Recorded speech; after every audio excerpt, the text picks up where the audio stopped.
पिछले वीडियो में हमने घातांक और घातांकों के नियमों के बारे में अध्ययन किए थे।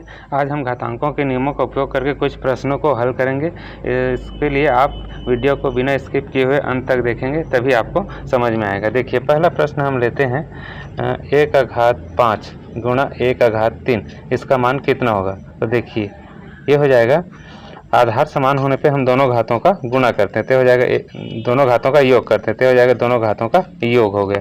ये हमारा पहला नियम बताए थे, 1/m गुणा 1/n, इसके बराबर हो जाता है 1/m धन n। इसी नियम का उपयोग किए हैं, दोनों नियमों, इस नियम का उपयोग करके इसको हल कर रहे हैं। तो देखिए, ये हो जाएगा, इसको जोड़ेंगे तो हो जाएगा 1/8, ये हमारा आंसर हो जाएगा। उसी तरह से दूसरा प्रश्न देखते हैं, यदि 1/5 है गुणा 1/, यदि यहाँ पे ऋण 3 है तब क्या होगा। तो देखिए, इसके लिए सॉल्व करते हैं, नियम वही रहेगा। ये हो जाएगा 1/5। देखिए, यहाँ पे ऋण 3 है, लेकिन जोड़ना है हमको ऋण 3 को। इस तरह से सीधा ऋण 3 नहीं लिख देना है या धन 3 नहीं लिख देना है, धन कोष्टक में करके ऋण 3 लिखेंगे। हम 5 में ऋण 3 को जोड़ रहे हैं, तो हाँ, ये यहाँ पे हो जाएगा 1/5, धन और ऋण का गुणा करेंगे तो ऋण 3। इस तरह से अब इसमें 5 में 3 को घटाएंगे तो ये हो जाएगा 1/2, ये हमारा उत्तर होगा।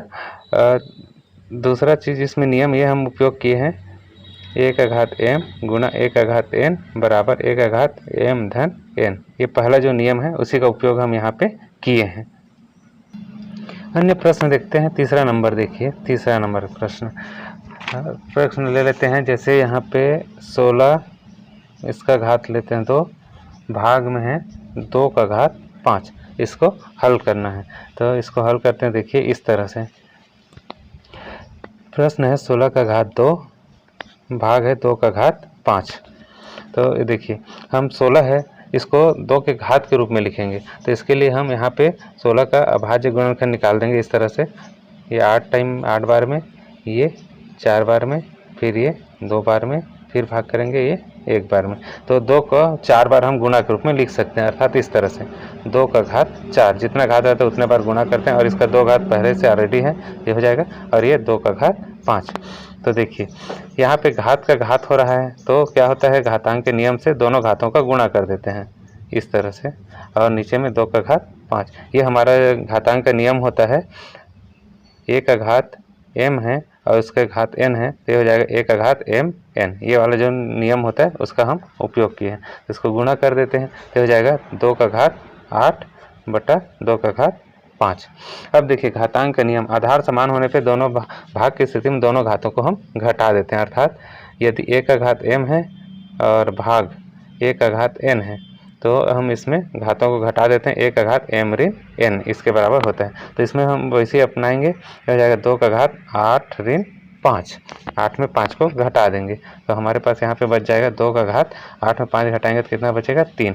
अर्थात इसको 2/3 अर्थात 2 गुणा 2 गुणा 2, तो इसको गुणा करेंगे तो ये आ जाएगा 8, हमारा उत्तर आएगा 8। घातांकों के नियमों का उपयोग करना एक अन्य प्रश्न के माध्यम से समझते हैं। चौथा नंबर का प्रश्न ले लेते हैं।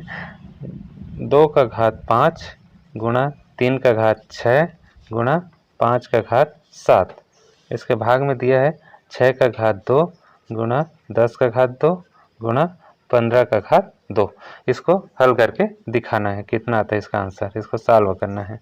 तो देखिए, ये ऊपर अंश में जो दिया है उसको अभी कुछ नहीं करना है। 2/5 अभाज्य संख्या के रूप में है, 3/6, 5/7।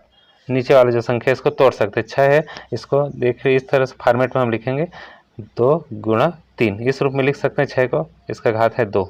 उसी तरह 10 है, इसको लिखेंगे 2 गुणा 5, इसका घात भी 2 है। और 15 है, 15 को हम तोड़ देंगे 3 गुणा 5 के रूप में इस तरह से, और इसका भी घात 2 है। अब घातांक का नियम ये होता है कि a गुणा b पूरे का घात यदि m है, तो इसके बराबर हो जाता है a/m गुणा b/m। इस तरह से दोनों का घात अलग अलग हो जाता है, सेम हम इसमें उपयोग करेंगे इसको। तो देखिए, ये हो जाएगा, ऊपर का कुछ नहीं करना है अभी, अंश वाले को 2/5, 3/6 गुणा 5/7। अब नीचे वाले को देखिए, इसको हम लिख सकते हैं 2/2 गुणा 3/2, इसी तरह से इसको भी करेंगे, हो जाएगा 2/2 गुणा 5 का घात 2, और ये वाला में 3 का घात 2 गुणा 5 का घात 2। अब देखिए ऊपर वाला इस चीज रहेगा सेम, 2 का घात 5 गुणा 3 का घात 6 गुणा 3 का घात 5 का घात 7। अब इसके नीचे में थोड़ा ध्यान दीजिए, देखिए यहाँ पे 2 का घात 2, यहाँ पे ये 2 का घात 2। आधार समान होने पे दोनों घातों का योग करते हैं। ये वाला जो नियम है पहला, 1 का घात m गुणा 1 का घात n, तो दोनों घातों को हम जोड़ देते हैं, m धन n, तो दोनों घातों को हम जोड़ देंगे तो हो जाएगा 2 का घात 4।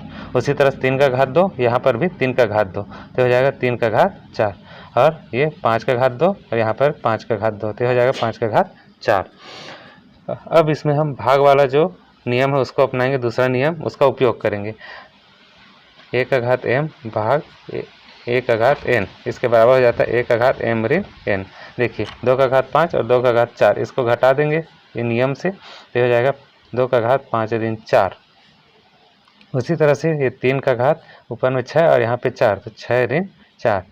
5 वाला देखिए 5 का घात 7 है और यहाँ पे 5 का घात 4 है, इसको भी घटा देंगे तो यहाँ पे बचेगा 2 का घात 1 अर्थात 2, 3 का घात 6 में 4 घटाएंगे तो यहाँ पे बचेगा 2, 5 का घात 7 में 4 घटाएंगे तो यहाँ पे बचेगा 3। अब इसको थोड़ा सा हल कर देंगे, फिर ये हमारा आंसर के करीब पहुँच गए हैं। तो 3 का घात 2 अर्थात 3 गुणा 3, उसी तरह 5 का घात 3, तो ये हो जाएगा 5 गुणा 5 गुणा 5, तो इसको गुणा कर देते हैं, ये हो जाएगा 2, 3 और 3 का गुणा करेंगे तो 9, और 5 गुणा करेंगे 25, 25 में 5 का गुणा करेंगे तो 125। अब देखिए 9 में 2 का गुणा करेंगे तो हो जाएगा 18, और गुणा हो जाएगा 125 का। अब 18 से इसको गुणा कर देंगे, फिर हमारा आंसर आ गया, ये हो जाएगा 18 पंचे 90, 18 36, 4 बचे 18 18 4 22, 2250, ये हमारा उत्तर होगा।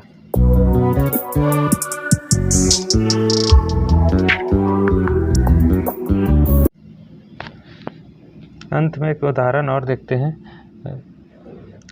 1/1 धन 1 का घात a ऋण b धन 1/1 धन 1 का घात b ऋण a, इसको हल करके दिखाना है कि इसके बराबर 1 आता है।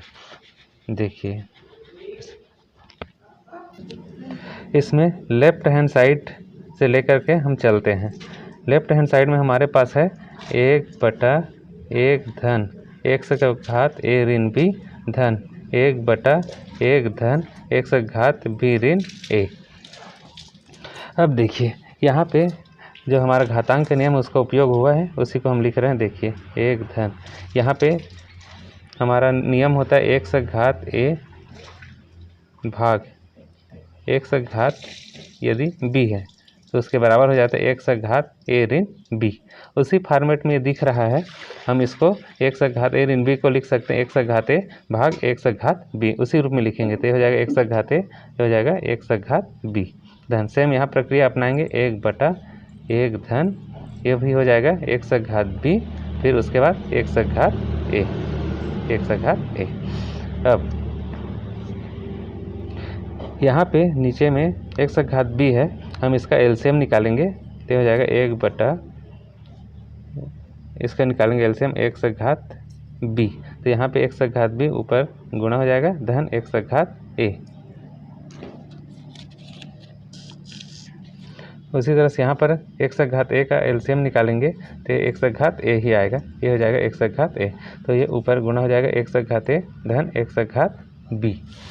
अब देखिए ये भाग का और भाग होता है तो ये ऊपर चला जाएगा, तो ये हो जाएगा 1 का घात b ऊपर चला जाएगा अंश में, और 1 का घात b धन 1 का घात a ये नीचे में आ जाएगा। सेम वही प्रक्रिया यहाँ पर हो जाएगा 1 का घात a नीचे में 1 का घात a धन 1 का घात b। देखिए हम इसके क्रम को बदल सकते हैं, इसमें क्रम विनिमय नियम से ये हो जाएगा 1 का घात b 1 का घात b धन 1 का घात a धन, यहाँ पे हम क्रम को इसको बदल देते हैं, इसके मान में कोई अंतर नहीं आएगा, तो हो जाएगा 1 का घात a भाग में हो जाएगा 1 का घात b को पहले कर देते हैं, 1 का घात a बाद में कर देते, इसके क्रम को बदल दिए हैं, इसके मान में अंतर नहीं आएगा। अब दोनों का हर समान है तो हम इसको एक साथ इस तरह से लिख सकते हैं, एलसीएम निकालेंगे तब भी उतना ही आएगा। x घात b x घात a। यहाँ पे हो जाएगा x घात b धन x घात a, दोनों ऊपर नीचे से भाग चला जाएगा, हमारे पास बच जाएगा यहाँ पे 1। इतने हमको सिद्ध करके दिखाना था RHS राइट हैंड साइड में। आशा करता हूँ आप अच्छी तरह से घातांक के नियमों का उपयोग करना सीख गए होंगे। धन्यवाद।